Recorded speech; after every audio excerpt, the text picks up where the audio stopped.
Hello बच्चों, आप सभी का स्वागत है आज की क्लास में। आज हम पढ़ेंगे क्लास 10th का जो बोर्ड एग्जाम में बार बार आने वाले जो फिगर होते हैं, यानी कि जो आपके बोर्ड एग्जाम में बार बार पूरी उम्मीद है, पूरी संभावना होती है कि ये फिगर आपसे पूछता है। ठीक है, तो आज की क्लास में हम सिर्फ एक देखेंगे कौन कौन से फिगर आपके बोर्ड एग्जाम में बार बार आते हैं। तो पूरी बुक से, ठीक है, एक चैप्टर या दो चैप्टर से नहीं है, आपकी पूरी बुक से है। और जितने भी यानी कि क्या है इंपॉर्टेंट फिगर, यानी कि जो आपके एग्जाम में आते हैं, ऐसा नहीं है कि नहीं आते हैं, यानी कि कंफर्म है, क्लियर है कि आने ही आने हैं। ठीक है, तो आप सभी लोग ध्यान से पढ़िएगा। और हाँ, यही आपसे कह लो निवेदन है या विनती है, जो भी कह लो, बहुत कम टाइम है पढ़ाई में।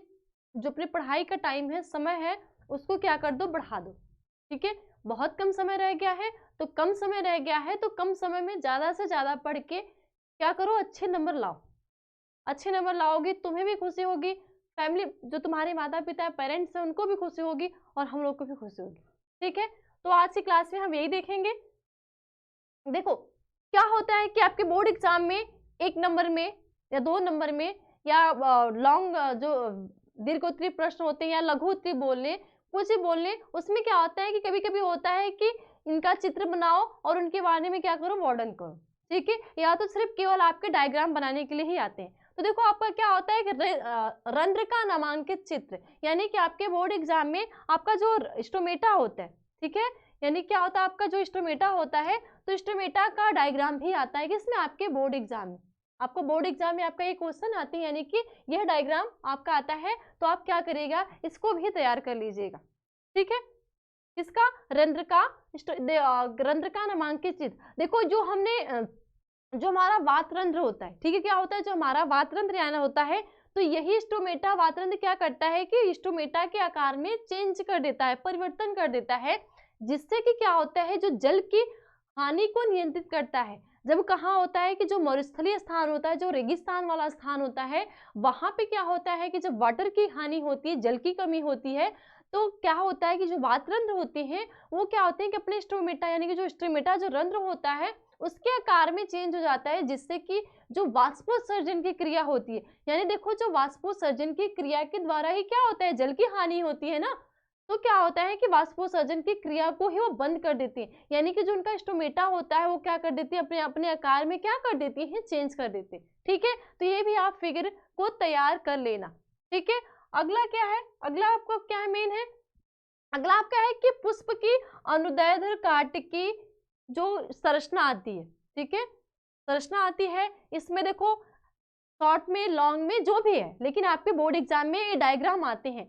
तो जितने भी आज की क्लास में आपको डायग्राम बताऊंगी कि आपके मेन है आपके बोर्ड एग्जाम से रिलेटेड, तो आप इसको प्लीज तैयार कर लेना। ठीक है, तो देखो क्या है, पुष्प की अनुदैर्ध्य काट। अब देखो, जो पुष्प होता है, अगर ये पुष्प किसका है, आवृत्त बीजी। ठीक है, क्या है, आवृत्त बीजी।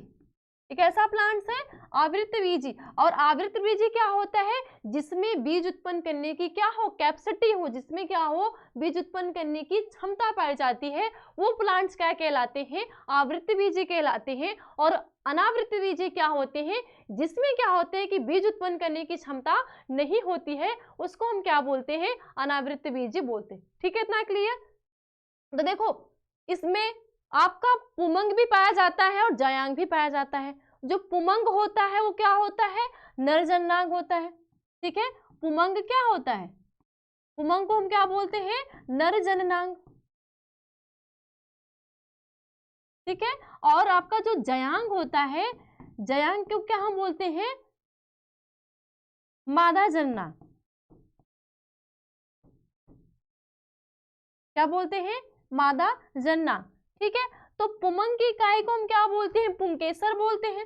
क्या बोलते हैं हम, पुंकेसर। क्या बोलते हैं, पुंकेसर। और जयांग की इकाई को हम क्या बोलते हैं, स्त्री केसर बोलते हैं। क्या हम बोलते हैं, स्त्री केसर बोलते हैं। तो स्त्री केसर के कितने पार्ट्स होते हैं, 3 पार्ट्स होते हैं। कितने पार्ट्स होते हैं बेटा, 3 पार्ट्स होते हैं।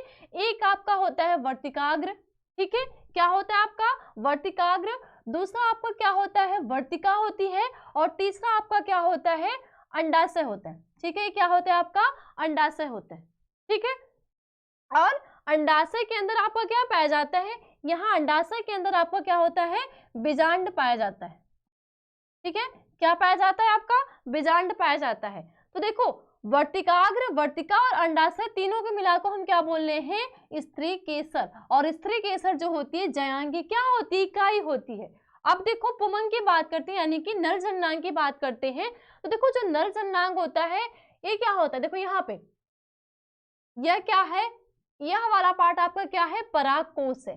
ठीक है, क्या है, परागकोश है। और एक फिलामेंट लाइक जो स्ट्रक्चर है उसको हम क्या बोलते हैं, तंतु बोलते हैं। ठीक है, क्या बोलते हैं, तंतु बोलते हैं। तो इन दोनों को मिला के हम क्या बोल रहे हैं, पुंकेसर। यानी कि स्त्री केसर के कितने पार्ट्स होते हैं, 3 भाग होते हैं, वर्तिकाग्र, वर्तिका और अंडाशय। ठीक है, और जो हमारा क्या होता है, पुंकेसर होता है, उसके 2 भाग होते हैं, परागकोश और तंतु। क्लियर इतना। अब देखो जो वर्तिकाग्र होती है वो क्या होता है, चिपचिपा भाग होता है। वर्तिकाग्र में क्या होता है, चिपचिपा भाग होता है। और जो हमारी वर्तिका होती है, वर्तिका क्या करती है कि अंडाशय और वर्तिकाग्र को जो एक नली के रूप में जोड़ती है उसको हम क्या बोलते हैं, वर्तिका। आपको दिख रही है ना, पतली सी स्टाइलिश है। ठीक है, क्या है, स्टाइलिश संरचना है, इसीलिए इसको स्टाइल बोलते हैं। और हिंदी में इसको हम क्या बोलते हैं, वर्तिकाग्र बोलते हैं। ठीक है, क्लियर। अब अंडाशय क्या होता है, अंडाशय के अंदर आपके क्या प्रेजेंट होते हैं, ओव्यूल होते हैं, यानी कि बीजांड होते हैं। और बीजांड के अंदर आपका क्या होता है, एग सेल होती है। क्या होती है, एग सेल होती है। और आपके ध्रुवी केंद्रक होते हैं। ठीक है, इतनी बातें क्लियर। और यहाँ पे देखो परागकोश, तो परागकोश में क्या होता है, परागकण होते हैं। परागकोश में क्या होते हैं, आपके परागकण होते हैं। तो जब परागकण सेल्फ पॉलिनेशन के द्वारा, क्रॉस पॉलिनेशन के द्वारा जब पुष्प के यहाँ पे वर्तिकाग्र पे प्रवेश कर जाते हैं, यानी कि वर्तिकाग्र पे आ जाते हैं। ठीक है, कहाँ जाते हैं, वर्तिकाग्र पे आ जाते हैं। तो वर्तिकाग्र पे आने के बाद क्या होता है, परागकण के क्या होता है, अंकुरण होता है। ठीक है, क्या होता है, अंकुरण होता है। और अंकुरण के दौरान, ठीक है, अंकुरण के दौरान ये क्या होते है, एक पराग नलिका बनाती है। और यह पराग नलिका क्या करती है, अंडाशय में प्रवेश करती है। ठीक है, क्या करती है, प्रवेश करती है। उसके बाद क्या होता है, फर्टिलाइजेशन यानी कि निषेचन होता है। ठीक है, तो इस डायग्राम को भी आप लोग तैयार कर लेना। अगला देखो, अगला आपका देखो डाइजेशन, मानव का पाचन तंत्र। ठीक है, जो कि आपके दीर्घोत्तरी प्रश्न में आते हैं कि मानव का पाचन तंत्र का नामांकित चित्र बनाइए और पाचन क्रिया का वर्णन कीजिए। या सिर्फ मानव का पाचन तंत्र में कई प्रकार के क्वेश्चन आते हैं। तो यह भी जो डायग्राम होते हैं आपके एग्जाम में पूछता है। तो देखो इसमें क्या होता है, यहाँ पे हमारी क्या है, जिह्वा है, यह हमारा मुख है। और मुख को यानी कि अंदर की जो होल कैविटी होती है उसको हम क्या बोलते हैं, मुख गुहा बोलते हैं। क्या बोलते हैं, मुख गुहा बोलते हैं। और देखो हमारी क्या होती है, ग्रसिका होती है। ठीक है, क्या होती है, ग्रसिका होती है। और यह हमारी क्या होती है, डायाफ्राम होता है। क्या होता है, डायाफ्राम होता है। और इसको बोलते हैं हम अमाशय। ठीक है, ये क्या है, हमारा अमाशय है। और यहाँ पे देखो ये हमारा क्या है, पित्ताशय है। जो पित्ताशय क्या होता है, पित्त का भंडारण करता है। जो गॉल ब्लेडर होता है वो क्या करता है, पित्त का भंडारण करता है। और देखो ये क्या होती है, हमारी पित्त नली होती है। और ये क्या होती है, यहाँ पे हमारा क्या प्रेजेंट होता है, यकृत। और यहाँ पे क्या होता है, अग्नाशय होता है। और ये हमारी परिशोषिका कोशिका होती है। और ये हमारा क्या होता है, गुदा द्वार होता है। और ये क्या होता है, हमारा वृदांत, जिसको हम कोलान बोलते हैं। और ये हमारी क्या होती है, क्षुद्रांत होती है। ठीक है, तो इस डायग्राम को भी आप क्या कर लेना, प्रिपेयर करना यानी कि तैयार कर लेना। ठीक है, अगला देखो,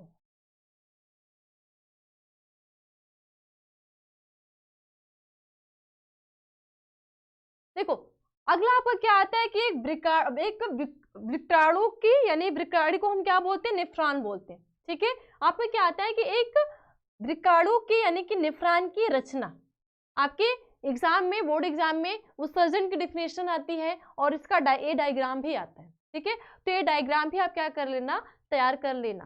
ठीक है, देखो अब यहाँ पे हमारा एक क्या होता है, हमारा कोशिका गुच्छ, यानी कि जिसको हम बोलते हैं ग्लामेरुलस बोलते हैं। ठीक है, ये हमारा क्या होता है, इसको हम बोलते हैं वोमेन संपुट होता है। और ये हमारा होता है वृक्क धमनी की शाखा। ठीक है, ये क्या होती है, यहाँ से क्या निकली होती है, वृक्क धमनी की शाखा होती है। और ये क्या होती है, हमारी वृक्क शिरा की शाखा। ठीक है, क्या होती है, वृक्क शिरा की शाखा। और देखो ये हमारा क्या होती है, इसको वृक्क धमनी बोलते हैं। और ये हमारी होती है वृक्राणु का नलिकाकार भाग। ठीक है, यह भाग यानी कि जो कुंडली नुमा यानी कि नलिका नुमा भाग है, तो इस भाग को हम बोलते हैं वृक्राणु का नलिकाकार भाग। और देखो क्या होता है, संग्राहक, इसको हम बोलते हैं संग्राहक वाहिनी। क्या बोलते हैं, संग्राहक वाहिनी। देखो अब क्या होता है कि जो हमारे ब्लड का, जो हमारा रक्त क्षमता है, ठीक है, मूत्र का निर्माण कैसे होता है, हमारे शरीर में जो यूरिन का फॉर्मेशन कैसे होता है, जब हमारा ब्लड क्या होता है, ब्लड का क्या होता है, ब्लड छनता है, तो ब्लड छनने के दौरान क्या होता है, यूरिन का फॉर्मेशन होता है। और यूरिन का निर्माण होने के बाद क्या होता है कि जो हमारा यूरेथ्रा होता है, यानी कि जो हमारा मूत्राशय होता है, जो हमारी मूत्र नलिका होती है और जो हमारा मूत्र द्वार होता है, उसके द्वारा हम क्या करते हैं, मूत्र को बाहर पास करते हैं। तो मूत्र का फॉर्मेशन कैसे होता है, जब क्या होता है, ब्लड छनता है। ब्लड कब छनता है, जब परिसंचरण होता है, यानी कि जो डबल सर्कुलेशन होता है हमारे शरीर के अंदर, दोहरा परिसंचरण होता है। तो दोहरा परिसंचरण के द्वारा क्या होता है, जब ब्लड क्या होता है, पूरे शरीर में फैलता है। तो जब क्या होता है, डीऑक्सीजनित ब्लड, ठीक है, जब डीऑक्सीजनित ब्लड कहाँ जाता है, हार्ट में जाता है। और हार्ट में जाने के बाद वो ऑक्सीजनित होने के लिए कहाँ जाता है, फेफड़े में यानी कि लंग्स में जाता है। और जब ऑक्सीजनित हो जाता है तो लंग्स में आने के बाद वो कहाँ जाता है, फिर जो हमारा बायां आलिंद और बायां निलय होता है, वहां से प्रवेश होने के बाद वो धमनी में प्रवेश करता है। और धमनी के द्वारा जब क्या होता है, अंग में यानी कि जब वृक्क में आता है, तो यहाँ पे देखो जो हमारे कोशिका गुच्छ यानी कि जो ग्लोमेरुलस होते हैं, यहाँ पे क्या होता है, हमारे ब्लड का क्या होता है, यानी रक्त क्या करता है, छनता है। और रक्त छनने के बाद क्या होता है, यूरिन का फॉर्मेशन होता है। ठीक है, तो ये डायग्राम भी आप लोग तैयार कर लेना।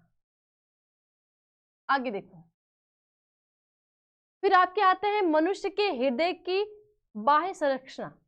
ठीक है, यह भी आपका जो डायग्राम है आपके बोर्ड एग्जाम में पूछता है कि जो मनुष्य के बाह्य हृदय की जो बाह्य संरचना होती है, यानी हार्ट की जो बाह्य संरचना होती है, वह भी पूछता है। ठीक है, तो देखो हम क्या बोलते हैं कि जो स्तनधारी होती है, जो स्तनधारी होते हैं और जो क्या होते हैं, पक्षी होते हैं, उनमें जो हार्ट होते हैं वो 4 कोष्ठीय होते हैं, यानी कि 4 चेम्बर होते हैं। क्या होते हैं, 4 कोष्ठीय यानी कि 4 चेम्बर होते हैं। तो देखो एक क्या है, हमारा दायां अलिंद है, ठीक है, और एक क्या है, हमारा बायां निलय है। ठीक है, एक हमारा क्या है, बायां अलिंद है, और एक दूसरा दायां अलिंद है, और दूसरा क्या है, बायां अलिंद है। ठीक है, इतना क्लियर। दूसरा हमारा क्या है, यहाँ पे देखो एक बायां निलय है और एक क्या है, दायां निलय है। ठीक है, ये हमारा क्या है, पश्च शिरा है, और ये हमारा क्या है, पृष्ठ महाधमनी है, यानी कि पश्च महाधमनी। ठीक है, इतना क्लियर। अब ये देखो हमारा क्या है, अग्र महाशिरा है, और ये हमारी क्या है, महाधमनी चाप है। ठीक है, अब देखो क्या होता है देखो इसमें क्या होता है कि जो डबल सर्कुलेशन कैसे होता है, यानी कि दोहरा परिसंचरण कैसे होता है ह्यूमन के अंदर या पक्षियों के अंदर या किसी के भी अंदर। देखो 4 कोष्ठ की यानी जिसमें 4 चेम्बर होते हैं, त्रिकोष्ठकी में भी क्या होता है, डबल सर्कुलेशन पाया जाएगा। लेकिन इसमें सिर्फ 2 ही चेम्बर होते हैं, इसमें नहीं होगा। देखो इसमें क्या होता है कि जब डीऑक्सीजनित ब्लड, ठीक है, जब डीऑक्सीजनित ब्लड क्या होता है, पश्च महाशिरा से होते हुए कहाँ प्रवेश करता है, जो हमारा क्या है, ये है, शिरा से होते हुए कहाँ प्रवेश करता है, दाएं आलिंद में। तो दाएं आलिंद में क्या होता है, हमारा डीऑक्सीजनित ब्लड होता है। ठीक है, तो डीऑक्सीजनित ब्लड को जो दायां आलिंद होता है वो कहाँ छोड़ता है, जो हमारा क्या होता है, बायां निलय, यानी कि यहाँ पे, कहाँ पे, यहाँ पे छोड़ता है। ठीक है, इतना क्लियर। फिर क्या होता है इसमें कि जो पल्मोनरी चाप होता है, तो पल्मोनरी चाप के द्वारा क्या किया जाता है कि जो ब्लड होता है उस ब्लड को कहाँ भेजा जाता है, लंग्स में, यानी कि फेफड़ा में। तो जब फेफड़े में जाता है डीऑक्सीजनित ब्लड, तो वहां पे पंप करता है और क्या हो जाता है, ऑक्सीजनित ब्लड हो जाता है, यानी क्या हो जाता है, वो ब्लड क्या हो जाता है, ऑक्सीजनित हो जाता है। फिर वो ऑक्सीजन ब्लड कहाँ आता है, आपके कहाँ प्रवेश करता है, बाएं आलिंद में। फिर बाएं आलिंद से कहाँ आता है, बाएं निलय में। ठीक है, कहाँ किया, बाएं आलिंद में, फिर बाएं निलय में, फिर जो पृष्ठ महाधमनी यानी कि जो एकल महाधमनी होती है, इस एकल महाधमनी के द्वारा कहाँ भेज दिया जाता है, अंगों में। अब ये क्या है, हमारा वृक्क है। ठीक है, कहाँ भेजा गया, वृक्क में, और वृक्क में क्या होता है, ब्लड क्या होता है, वो छनता है। ठीक है, तो ये डायग्राम भी आप क्या कर लेना, तैयार कर लेना। अगला देखो, देखो ये भी आपके एग्जाम में आता है कि मनुष्य के हृदय की आंतरिक संरचना, यानी कि अनुलंब काट में, यानी कि क्या है, हार्ट का इंटरनल स्ट्रक्चर है, यानी कि जब जो हमारा मनुष्य के हृदय को जो हम काटेंगे, सेक्शन जो कट करता है, तो इसके आंतरिक यानी कि हमारे हार्ट के अंदर इतनी ऐसी ही संरचना पाई जाती है। ठीक है, देखिए हमारी क्या है, अग्र महाशिरा है, ये धमनी है, ये हमारी क्या है, दाहिनी पाल्मोनरी धमनी है, ये दाहिना आलिंद क्या है, वृत्त चंद्राकार का पार्ट है, यहाँ पे क्या है, त्रिवलन का पार्ट है आपका ये, और ये आपका हो गया दाहिना निलय हो गया। ठीक है, ये हमारा क्या है, पश्च धमनी है, महाशिरा है। ठीक है, ये हमारी महाधमनी है। यहाँ पे देखो प्रेजेंट हमारा क्या है, पेशी स्तंभ है, और यहाँ पे देखो ये हमारा क्या है, बायां निलय है। ठीक है, और ये क्या है, मिटल या द्विवलन का पार्ट है, और देखो ये क्या है, हमारा अर्धचंद्राकार का पार्ट है। ठीक है, और इसको हम क्या बोलते हैं, पल्मोनरी शिराएं। क्या है, पल्मोनरी शिराएं, और ये हमारा क्या है, बायां आलिंद, और ये हमारा क्या है, बायां पाल्मोनरी धमनी। ठीक है, तो इस डायग्राम को भी आप क्या कर लेना, तैयार कर लेना। ठीक है, अब देखो मादा जनन अंग। ठीक है, मादा जनन अंग में क्या होता है कि आपके बोर्ड एग्जाम में मादा जनन तंत्र का वर्णन कीजिए, चाहे दीर्घोत्तरी क्वेश्चन में आपके आता है, तो आपको क्या करना है कि डायग्राम भी बनाना है। ठीक है, उसके बारे में आपको एक एक पॉइंट भी नोट करना है। दीर्घोत्तरी प्रश्न का मतलब ये नहीं होता है कि आप एक पेज लिख के आओ या 10 लाइन लिख के आ जाओ तो आपको नंबर मिल जाएंगे, नहीं। दीर्घोत्तरी प्रश्न में कोशिश करो, कोई भी क्वेश्चन देने की, अगर किसी भी चीज के आंसर देना है तो आप क्या करो, डायग्राम के साथ दो, कोशिश करो कि डायग्राम बनाओ और उसके बेस पे आप क्या करो, आंसर दो, तो आप अच्छे नंबर पाओगे। ठीक है, तो यह भी आपके बोर्ड एग्जाम में बार बार जो फिगर होता है, जो डायग्राम है पूछता है।